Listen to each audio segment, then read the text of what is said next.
Welcome to the Grower Pesticide Safety course. This is Chapter 13, Transportation of Pesticides. Chapter 13 starts on page 141 in your manual. There are 12 slides in this presentation. It will take us about 10 minutes to review. What will I learn? By the end of this lesson, you should be ready to describe how to safely transport pesticides, list the requirements under Regulation 6309 to transport pesticides, describe the requirements for transporting pesticides that are classified as dangerous goods. Everyone who transports pesticides in Ontario must follow federal and provincial laws and regulations regarding safe transportation of pesticides. These laws are in place to protect the driver, the public, and the environment. Preparing to transport pesticides safely, use a truck with a steel or plastic lined bed. Be prepared to deal with a spill. Inspect each container. Load the containers to prevent movement. Never transport pesticides in the passenger area of the truck. 5 good practices to prepare to transport pesticides safely. The Ontario Pesticides Act and Regulation 6309 has a few laws regarding transporting pesticides. The first one is to secure pesticides in the vehicle. Lock the pesticide in the vehicle if you leave the vehicle unattended, and put a pesticide storage sign on the vehicle if the pesticides are class 2, 3, or 4. So again, if you're leaving your vehicle unattended, lock it and put on the pesticide storage sign. And we have lots of them available, and there also signs are available through the WSPS, Workplace Safety and Prevention Services, with a toll-free number, or on their website. Give us a call and we'll help you with that. Keep pesticides separated from other items. This is another law under the Ontario Pesticides Act and Regulation 6309.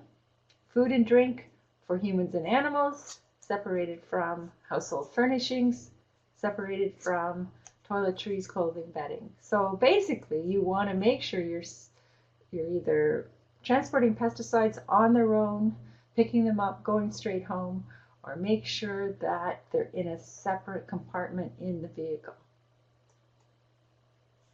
Consider the following situation. Let's just review for a minute. You picked up pesticides, are now on your way back to the farm. You need to stop to pick up a replacement part for your sprayer. What 2 things must you do before you leave that truck? Take a minute to consider the 2 things we mentioned. You're going to leave the vehicle unattended. When you park and leave the truck, the pesticides must be locked in a compartment and the pesticide storage sign must be on the truck. Great! All right, let's continue. Now, transportation of dangerous goods, there's a few additional rules and regulations around that if a pesticide is classed as a dangerous good. Some pesticides are classified as dangerous goods. And how do you know this? Look for the diamond shape on the outside of the cardboard box, or look on the safety data sheet, and the classification will be stated on the safety data sheet under the transportation section. But easy enough, if you're going to purchase a pesticide, those diamond-shaped classification placard symbols are on the outside of the cardboard box, not on a plastic jug or container, but on the outside of the cardboard box. For pesticides that are dangerous goods, you must follow some transportation of dangerous goods requirements. So once you know that, things to think about. The first thing is, at all times when you're transporting a pesticide that is a dangerous good, keep the plastic containers or jugs in the original cardboard box, because the cardboard box is part of the transportation requirements or protection during transportation. It is the box that has the transportation of dangerous goods symbol on it, and it provides that protection. Requirements for transporting a pesticide that's a dangerous good. You can follow these requirements. If you stay within the limits during these 3 situations, then you don't need to do the full requirements of transporting dangerous goods. So the 3 situations that there is an exception for, if you follow the limits: transporting between the retail store, the farm, or the place of use; transporting for use in a farm-plated vehicle. So you're going between farms perhaps, or going to the field and you're on the farm already. And number 3, transporting tanks that are used to mix or apply. So let's look at each one of those situations.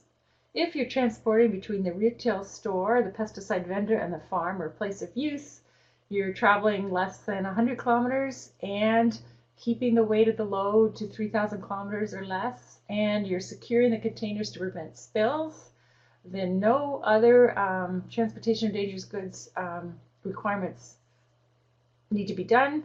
Just make sure you keep within those limits. Now, when you're transporting for farm use in a farm-plated vehicle, so you're on the farm, you're maybe going down the road, you're taking it to another field, keep the distance that you're traveling to 100 kilometers or less. Keep the weight of the load to 1,500 kilograms or less, and secure the containers to prevent spills. If you do those 3 things, then you don't need to do any of the main transportation dangerous goods requirements. And number 3, now you're transporting the pesticide, it's been mixed and loaded, and it's in the spray tank. And perhaps you need to go down the road with your dangerous goods in the spray tank. If that's the case, you need to put dangerous goods placards on 4 sides of the tank. And leave the placards on the tank until you clean it out. It's still a dangerous good until it's completely clean. And this is for tanks that hold less than 6,000 liters. So for normal farming practices, filling a normal size tank, we need to have the dangerous good placards on the 4 sides of the tank when we're traveling down the road. And of course we understand why, because if there was a spill of that tank, everything's leaking out, the responders that come need to know that that is a dangerous good. If you transport pesticides and they are dangerous goods, and you do not transport within those 3 situations, then you must follow complete dangerous goods requirements. Also, the transportation dangerous goods must be followed if it's a fumigant gas that you're transporting. Okay, spills of dangerous goods. If you do happen to have a spill, and it's with a dangerous good pesticide, you do have to report regarding a quantity. So a quantity greater than 200 liters for a class 3 dangerous good, a quantity greater than 5 kilograms or 5 liters for class 6.1 or class 8 dangerous goods, and greater than 25 kilograms or 25 liters for class 9 dangerous goods. So then you would have to call the local police, you'd want to report to your employer, and also if you don't own the truck that you're in or the vehicle, then you should call the owner of the vehicle that you've had that accident as well with the dangerous goods. So those are reporting requirements if you have a spill of dangerous goods. Okay, that's it for transportation of dangerous goods, the main points, and then you can review that as well in your manual. We have a video as well on our website and our YouTube site.